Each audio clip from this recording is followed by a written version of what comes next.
Hi there guys, this is my 3D printed on the Photon resin printer Marty McFly Back to the Future, which I am going to be cleaning up, priming and painting for my son, who is a massive Back to the Future fan, absolutely loves it, and quite rightly so because it is an awesome film.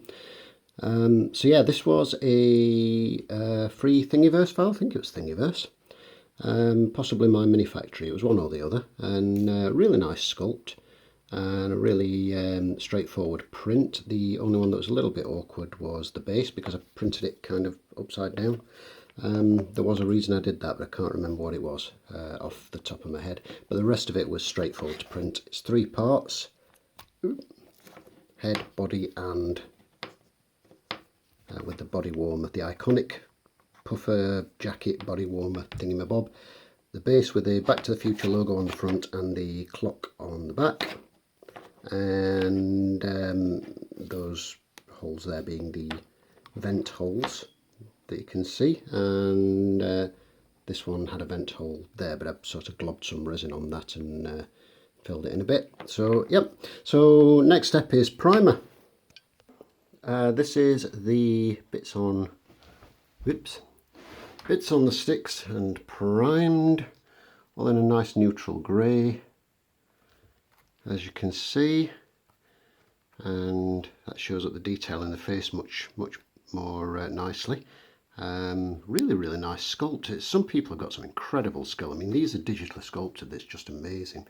And you look at the jacket and the shirt, and you know, all the detail on that, even the zip on the puffer jacket, the body warmer thing. Incredible.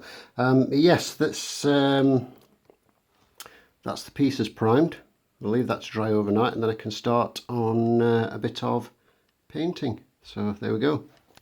Okay guys, massive continuity gap, but this is the model as complete as it is getting for now, because I'm painting this for my son and I have literally got no more time to do anything else. I did want to do something additional with the base, but I'm kind of going to have to leave it in this grey concretey sort of looking paint.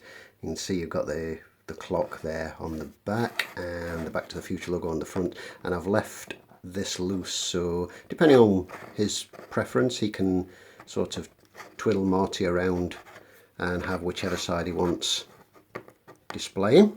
As you can see, it's still ever so slightly tacky, so I'm trying not to touch it too much, well, too hard there, because I have just very recently given it a coat of matte varnish. So once that has dried a little bit better, I need to put some dots of gloss on the eyes just to make those stand out a little bit better.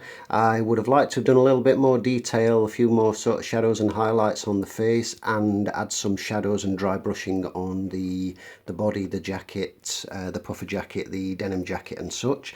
But unfortunately, as I say, I've just not got the time now, because this has got to be done and finished for me to set off tomorrow after work, so it's just not going to happen, no time. So that's as done as it's going to get, unfortunately, but there you go, that's the finished thing. This is the 3D print in resin on the Anycubic Photon of Marty McFly Back to the Future bust, which I think was from my mini factory. It was either Thingiverse or my mini factory, and if I remember to do it when I edit this video and get it uploaded, I will try and remember to stick the link in down there. Beautiful sculpt. I say I can't remember the name of the sculpt just offhand, but incredible. I mean, that's beautiful. It's free file as well. Fantastic. There's that. So there's the Hulk that you've seen, that you saw previously, which I'm taking for him as well.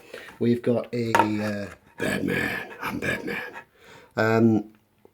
We've got a Batman, which was a 3D print test in vase mode, and if you stick a light under that, its eyes glow. It's kind of cool. Over here we have got, for you UK Red Dwarf fans, a Kryten. This one is not actually for my son. This is a Kryten bust that's 3D printed on the Creality Ender 3. This is an FDM print. This one is for a friend out in the middle of nowhere in a little island surrounded by sheep and cows and not a great deal else, but absolutely mad bonkers Red Dwarf fan, has been for years. So this is one that I was actually waiting to get around to giving a clear coat, which I've done at the same time as I've done Marty. So that's that one. And very, very kind of quick one, which I sort of threw together and just threw a base coat down. And what I'm going to do with this, I've not got time to paint it. I'm just going to give this a bit of a whip over with a dry brush and make it look a bit like a statue. This is a Daenerys from Game of Thrones print.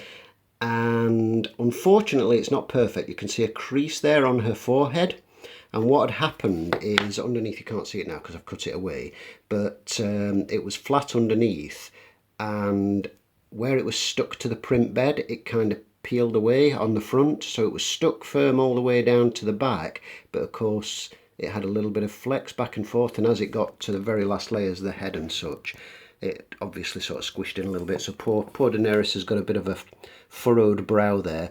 What I was going to do was paint this and make that like a little silver sort of headband chain kind of thing to go with the silver chain around there, like a matching thing to try and hide that.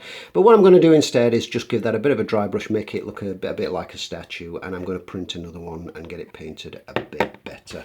So that's that one. So yes, so there we go. That was really more to show you the completed Marty McFly. And as you can see, sat in the background there, sadly, just sort of looking very sorry for itself, are parts of the YZF-R1M in primer still.